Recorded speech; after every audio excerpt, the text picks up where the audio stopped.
Buenas tardes, un cordial saludo. Cuando son las 4:05, un cordial saludo a todos los presentes. En este momento quisiera la participación de la doctora Yuneisi, quien fue la que me invitó para dar este webinar. Dando un cordial saludo a todos los presentes y además recordándoles que a través del Centro Médico Docente de la Trinidad se encuentra la unidad de tumores musculoesqueléticos la cual pertenezco, comandada por el doctor Pedro Ignacio Carballo. En la cual atendemos aquellas patologías de lesiones musculoesqueléticas tumorales y pseudotumorales que puedan acudir a nuestro centro. El día de hoy les estaremos hablando de lo que son los osteocondromas, una lesión bastante común y que a continuación les estaré presentando. Ok, vamos a iniciar. Osteocondroma, como tal, pertenezco a la unidad de tumores musculoesqueléticos del Centro Médico de la Trinidad, comandada por el doctor Pedro Ignacio Carballo, en conjunto también con el doctor Rafael Fernández y mi persona, el doctor Luis Conde. Nos encontramos en esta unidad.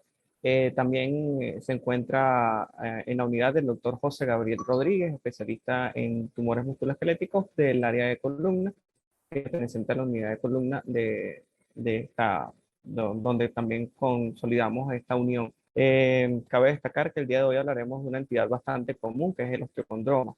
Teniendo en cuenta como agenda personal, vamos a hablar de lo que sería la definición de lo que es osteocondroma o el diagnóstico clínico, radiológico, patológico, los diagnósticos diferenciales en el cual también comentaremos como tema aparte la osteocondromatosis múltiple y el para llevar a casa como tema final. Vamos a tener en cuenta que el desarrollo embrionario es donde vamos a tener todo lo que sería el desarrollo del sistema musculoesquelético a través de dos generaciones. Una que es una vía encondral, donde los condrocitos van a seguir evolucionando hasta producir un tejido óseo en el cual se diferencian en osteocitos. Esta vía es la vía más común hasta después entrar en la vía vascular. Esta vía vascular, que es la vía endóstica, es la que nos va a permitir, en conjunto con la osteocondral, el desarrollo del sistema musculoesquelético. Es importante tener en cuenta esto, ya que nos va a poder observar o determinar el por qué se desarrollan las patologías musculoesqueléticas. Actualmente nosotros estamos hablando de lo que sería el término osteocondroma. ¿De dónde viene osteocondroma? Osteo viene de la palabra hueso, condro viene del cartílago y oma viene del sufijo de tumor. Entonces, estas palabras que vienen del griego nos están denotando una definición bastante básica, que es un tumor de tejido óseo y cartilaginoso.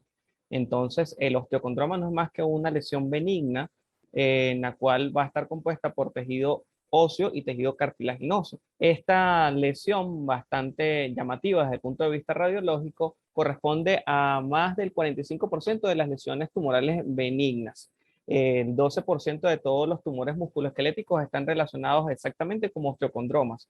Y la proyección ósea como cubierta cartilaginosa es como es conocida, o una exostosis osteocartilaginosa. Su incidencia es de 35 por cada millón de habitantes, teniendo una relación entre los 0 y los 18 años de edad. Esto lo vamos a tener en correlación que, dependiendo de la literatura, podemos tener una media de 12 años de edad y otra media de aproximadamente 19 años de edad, más o menos 7 años. ¿A qué se debe y por qué era tan importante hablar desde desde el punto de vista del desarrollo musculoesquelético embrionario?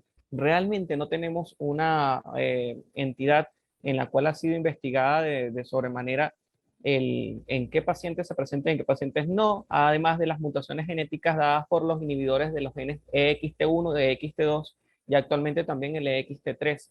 Estos genes, cuando existen mutaciones de los mismos, se ha dado a una relación a tener presencia de estas lesiones osteocartilaginosas. Clínicamente, tiene una relación más común en el paciente masculino que en el femenino y, como les dije, una relación también en la edad que varía bastante. Entre la primera y la tercera década de la vida es frecuente conseguirlos. ¿En qué segmentos es más frecuente conseguirlos? Tanto en el húmero proximal como en las metáfisis de la rodilla, metáfisis distal del fémur, metáfisis proximal de la tibia. Pero también podemos observarlo a nivel de lo que sería peroné, en la metáfisis distales y proximales a nivel de fémur proximal o de tibia distal, raramente, pero se ha conseguido también en huesos planos como en el ilíaco, o en arcos costales y en escápula. Puede ocurrir de forma esporádica, no existe una relación realmente el por qué esto ocurre y en qué grupos etarios es más frecuentemente conseguirlo. Asintomático es su fase incidental como hallazgo, realmente es asintomático, a menos de que durante el crecimiento en la pubertad, que se puede evidenciar que existe un crecimiento de una masa firme durante años, que son síntomas asociados a la compresión de esto frente al paquete vascular o también por compresión de lo que sería el sistema musculoesquelético y las alteraciones biomecánicas del mismo, interfiriendo con los rangos de movimiento en algunos casos. Raramente, muy raramente, comprometen una articulación. Y también en oportunidades raras, pero un poco más frecuentes, pueden comprometer paquetes vasculares a través de la compresión de los mismos, produciendo una clínica mucho más florida. Su diagnóstico radiológico. Tenemos dos presentaciones desde el punto de vista radiológico. Una presentación sésil, donde podemos evidenciarlo en esto, y una presentación pediculado, donde podemos observarlo en esta imagen. ¿Cuál es la diferencia? La presentación sésil es una presentación en la cual la base es amplia y nos permite saber de que esta realmente es difícil, de, por decirlo así, fracturarlo. En cambio, las presentaciones pediculadas, donde podemos observar la exostosis osteocartilaginosa con una base muy pequeña, frecuentemente también puede fracturarse por traumatismos simples. Entre los estudios radiológicos que se pueden solicitar sería la tomografía simple y la resonancia magnética. Sin embargo, el estudio ideal para esto es realmente la radiografía simple a través de dos proyecciones. Los estudios complementarios como tomografía computarizada y resonancia magnética son realizados bajo dos protocolos. Uno, para poder evidenciar los componentes vasculares que se encuentran alrededor o si existe algún compromiso en las partes blandas, o además de esto, una resonancia magnética para poder saber el tamaño del capuchón cartilaginoso y delimitar también algunas características de malignidad de esta lesión, o en el caso de la tomografía, la correcta ubicación, y además de esto podemos observar cómo el endostio del tejido o del hueso comprometido va a correlacionarse con el endostio de la lesión, dando el diagnóstico de osteocondroma. Algunas entidades similares al osteocondroma no comparten esta relación, específicamente el osteosarcoma, que también puede tener una relación en segmentos como la rodilla. Dentro del punto de vista de resonancia magnética, la interfaz de señal nos permite también ver el capuchón cartilaginoso en algunos casos, en los cuales tenemos que tener en cuenta que un capuchón cartilaginoso mayores a 2 centímetros se correlaciona con mayor índice de malignidad. Lo que es el estudio de gammagrama y los estudios como otros estudios de imagen no son de buena relación con el osteocondroma. Sin embargo, se ha relacionado actualmente lo que es el PET, el CT PET, para el nivel de uso de niveles SV. Y mayores niveles de SV pueden hablar de la malignización de esta entidad. En nuestros centros de atención hemos visto cómo pueden llegar estos pacientes con estudios de tomografía, y podemos ver entonces la extensión de estas lesiones, que por pequeñas que se puedan ver en una tomografía con reconstrucción 3D, que no es lo indicado por nosotros, realmente ellas pueden observarse de gran manera a través de este estudio tomográfico entre los cortes axiales, sagitales y coronales. Cabe destacar que el diagnóstico patológico es el ideal para poder determinar ya el diagnóstico definitivo en conjunto con los estudios de imagen. Vamos a ver una lesión que es exofística del tejido óseo, con un capuchón cartilaginoso o osteocartilaginoso a su alrededor, que dependiendo del grupo de edad puede estar osificado o no, ya que durante este corte histológico nosotros vamos a ver que su observación va a asemejarse mucho al que nosotros ya conocemos desde el desarrollo,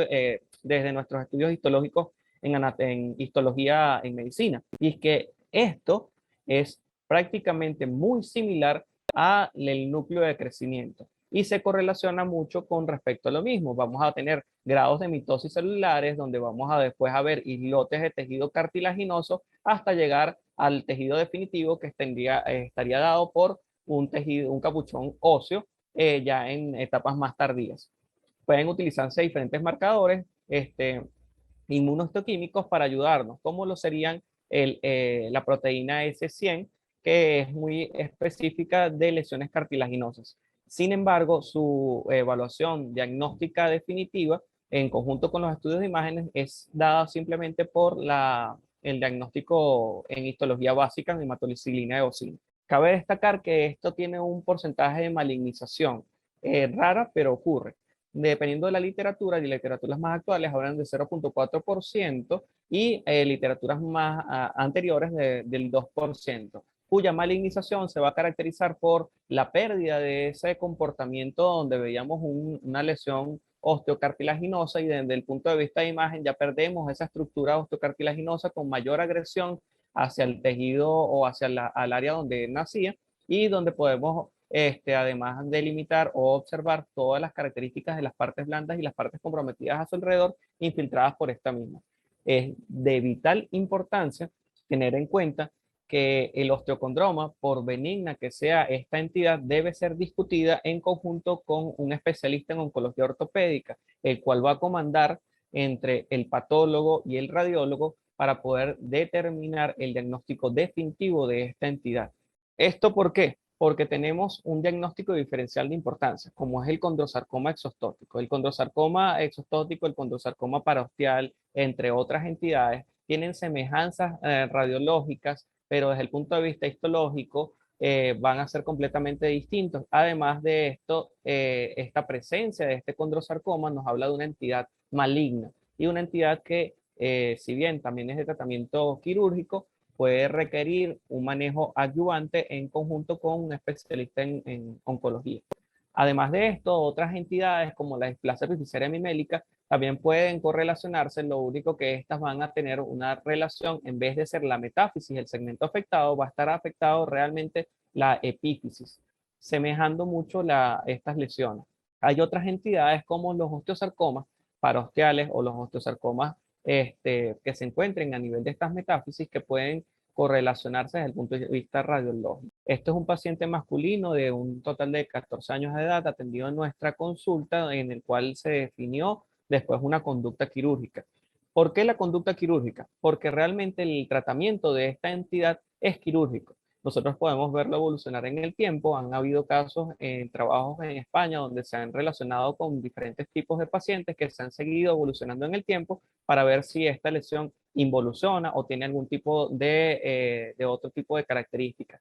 Sin embargo, cuando los pacientes acuden con masas muy voluminosas que ya producen dolor o producen una clínica, en este caso este paciente estaba produciendo también desde el punto de vista visual un aumento de volumen bastante importante y adormecimiento a nivel de dedos índice y medio, se decidió entonces la conducta quirúrgica en la cual podemos ver el estudio de imagen a relación, donde podemos observar entonces esta lesión exostótica del tejido óseo, geográfica, bien delimitada, sin ningún tipo de reacción perióstica, definiendo entonces una conducta quirúrgica a través de la cual se hizo un abordaje longitudinal. Toda esta línea punteada era todo lo que comprometía el área en común con respecto a la lesión, observando completo el capuchón cartilaginoso y retirando la misma lesión.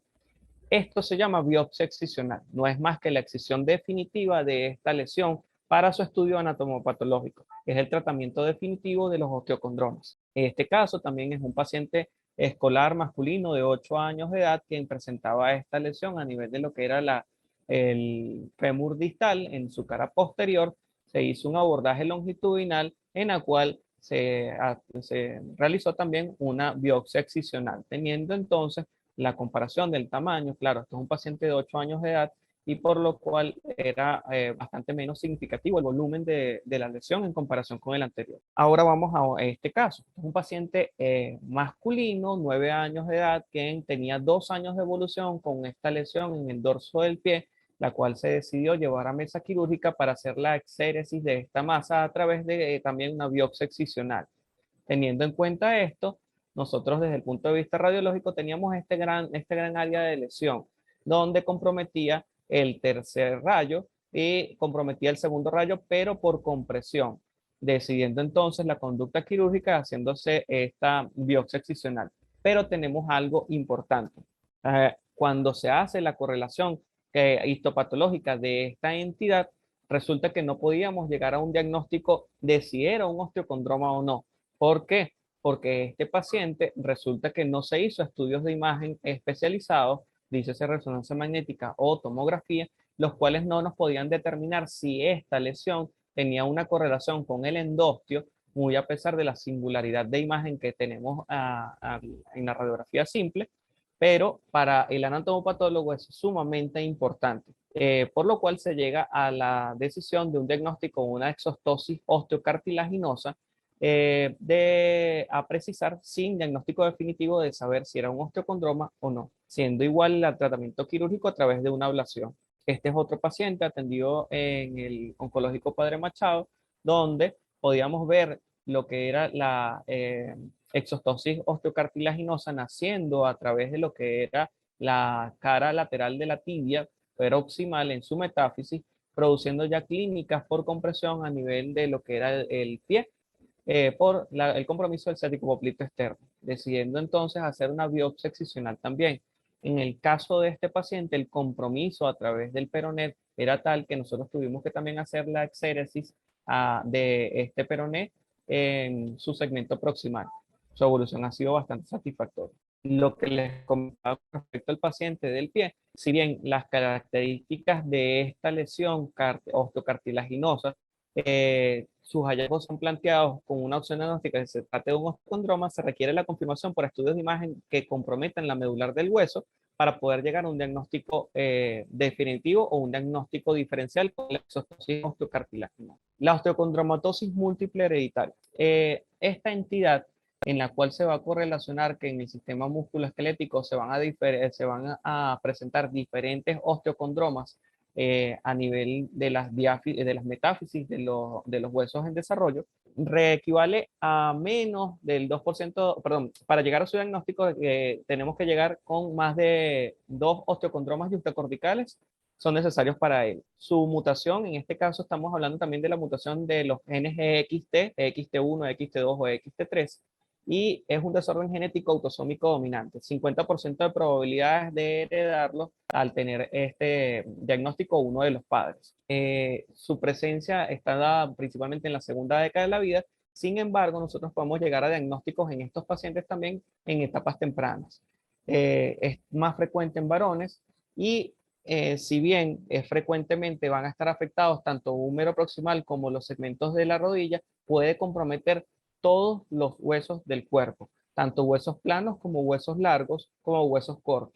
El 60% tiene antecedentes positivos de osteocondromatosis múltiple, como les dije, porque es autosómico dominante, y estas lesiones son de crecimiento lento durante años, deben de tener una muy buena evolución en el tiempo con un manejo multidisciplinario en conjunto con oncólogos médicos y en conjunto con el oncólogo ortopedista, ya que tiene un porcentaje de malignización bastante más alto.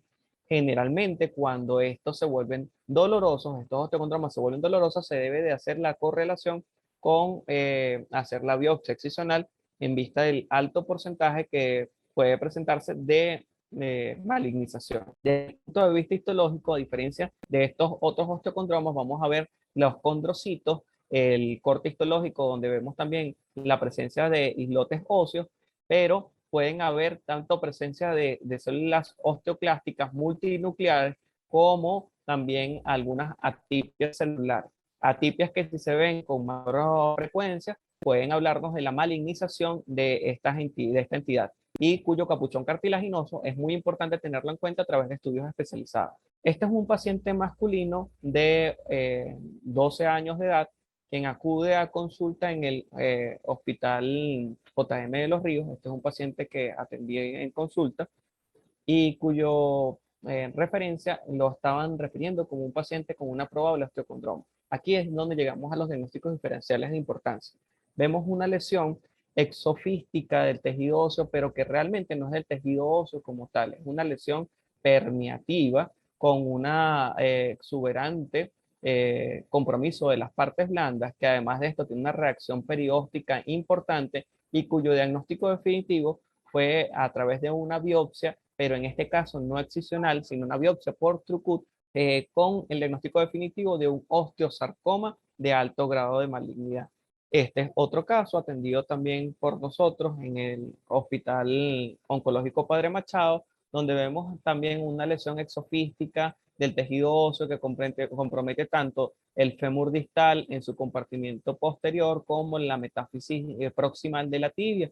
Es interesante, puesto que este paciente tenía un antecedente de importancia, el cual era un herida por proyectil percutado por arma de fuego, 5 años de evolución, que le imposibilitaba para la marcha en vista de que no obtuvo sensibilidad de los miembros inferiores. Entonces, desde el punto de vista tomográfico, el gran compromiso de este tejido en la parte posterior y por lo cual el paciente no lograba flexionar su rodilla.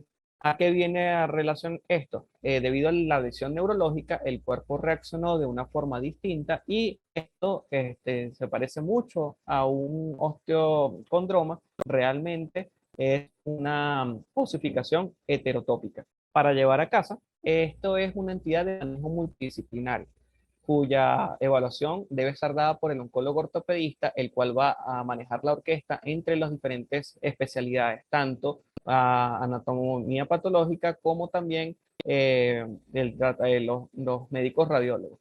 Además de esto, esta entidad se maneja a través solamente de un tratamiento quirúrgico que es dado por la biopsia especializada, una biopsia excisional, que debe ser realizada por un especialista en vista que si se deja capuchón cartilaginoso o si se deja algún segmento de este tejido, tiene una tasa de reincidencia algo interesante. ¿Por qué digo algo interesante? Porque bajo manos especializadas esta incidencia es muy poca, pero bajo manos no especializadas se ha dado a la tarea de tener una incidencia de mayor del 20%. O sea, que de 100 personas que se puedan operar por manos no especializadas, 20 de ellas van a volver a aparecer con un osteocondroma. De todo, muchas gracias. Nuestro Instagram como Oncología Ortopédica Venezuela, este es uno personal. Estamos a su orden, por favor, para preguntas. ¿Alguna pregunta con los participantes en la reunión? ¿Algún comentario? Ok, pregunta por el doctor Llovera. ¿Qué protocolo se utiliza para la toma de biopsia? En este vamos a hacer dos cosas importantes, doctor. El estudio de imagen que nosotros vamos a solicitar inicialmente es la radiografía simple. A través de la radiografía simple vamos a ver las características, si existen características de benignidad de la entidad y si se correlacionan con lo que estamos hablando del osteocondroma.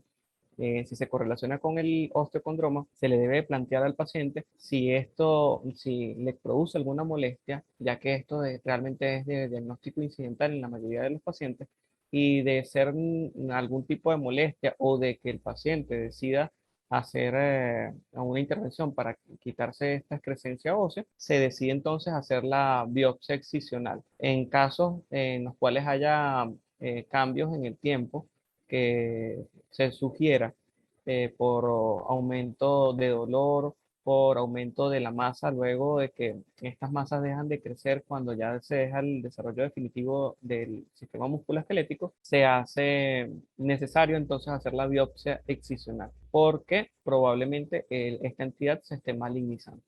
Para aquellos que no entienden lo que es una biopsia excisional, no es más que la extracción completa desde la base de esta lesión tumoral en conjunto con todo su capuchón cartilaginoso en forma definitiva. Esto se debería realizar de forma con una sola incisión. Sin embargo, algunas masas son tan importantes en su compromiso que se realizan en dos incisiones durante el mismo acto quirúrgico. No es algo muy recomendado porque probablemente estemos contaminando más allá de lo que estemos hablando de una entidad benigna, debido al tamaño de estas masas en algunas de las oportunidades, se tiene que realizar en esta doble incisión. Estamos a la orden en la unidad de tumores musculoesqueléticos y deseamos prestar toda la colaboración que se necesite para ayudar a aquellas dudas que tengan con los pacientes con tumores musculoesqueléticos, en los cuales también el servicio que nos encontramos a cargo se encuentra en formación docente constante. El fellowship del Centro Médico Docente de la Trinidad está dado por el doctor Pedro Ignacio Carballo y llevamos ya unos cuantos años formando especialistas en oncología ortopédica. Vamos a hablar de un tip importante. Esta lesión no se toma biopsia por partes. No se toma una biopsia antes para definir su conducta, ya que tenemos una eh, alta incidencia en pacientes que han sido atendidos con una mano no especializada y llegan con un diagnóstico de un osteosarcoma o llegan con un diagnóstico de una entidad maligna, siendo realmente un osteocondroma.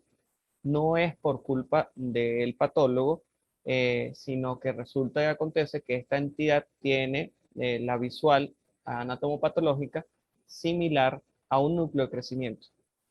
En los núcleos de crecimiento nosotros vamos a tener en cuenta, aunque vamos a tener presencia de mitosis celulares. Estas mitosis es porque se está desarrollando un nuevo tejido cartilaginoso, el cual se va a osificar a la final. Debido a esta presencia osteocartilaginosa, con mitosis celulares llegan a diagnósticos de osteosarcomas o diagnósticos de condrosarcomas, los cuales al radiografía simple y a los estudios de imagen que se les soliciten no tienen ninguna correlación. Resulta que en manos no especializadas este diagnóstico puede tener un mal manejo, por lo cual su tendencia es realmente a la biopsia excisional, completamente la resección completa de esta lesión en vez de un segmento pequeño, como son las biopsias incisionales o las biopsias por TUCUT, que generalmente se utilizan en entidades distintas, como por lo menos en entidades malignas. Su manejo es solamente quirúrgico, no requiere tratamiento adyuvante, no requiere tampoco tratamiento con radioterapia. Para aquellos que no lo sepan, el tratamiento adyuvante es quimioterapia, y cuya entidades cartilaginosas también se ha demostrado que tienen muy baja eh, recepción con respecto a las lesiones cartilaginosas. Actualmente se están estudiando los oncogenes, los protooncogenes, como los genes inhibidores de XT1 y XT2, por lo cual en otros países a todo paciente que se correlacione con una entidad osteocartilaginosa se le realiza también estudio genético. Esto para que en futuro, Dios, con la ayuda de Dios por sobre todas las cosas, y además de esto en la evolución temprana de los sistemas de investigaciones, podamos evitar el desarrollo de estas entidades desde el nacimiento de los niños.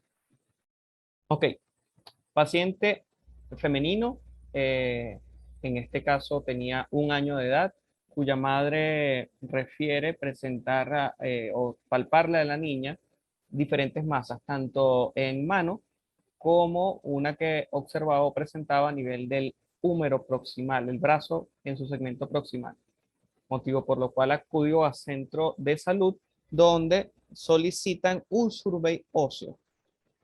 El survey óseo no es más que la realización de imagen en diferentes segmentos del cuerpo. Al ser una niña tan pequeña, ellos le realizaron este estudio de imagen, que popularmente nosotros conocemos como muchachografía. No es más que la realización de una sola radiografía en todos los segmentos óseos de la niña. Vamos a ver cómo tenía presencia de osteocondromas en radio distal, cúbito distal, húmero proximal, osteocondroma también en la mano a nivel del meñique, con problemas a nivel del chasis, por lo cuales ellos no pudieron verlo de gran manera, pero a la palpación se le sentía y además podíamos observarlo muy a pesar de los problemas y artefactos que se visualizan en este estudio de imagen. Además de eso, también tenemos en fémur proximal. ¿Por qué me atrevo a saber que es del fémur proximal y no es el trocánter menor? Porque en el fémur contralateral el trocánter menor que tenemos en este segmento no se correlaciona con esta excrescencia ósea.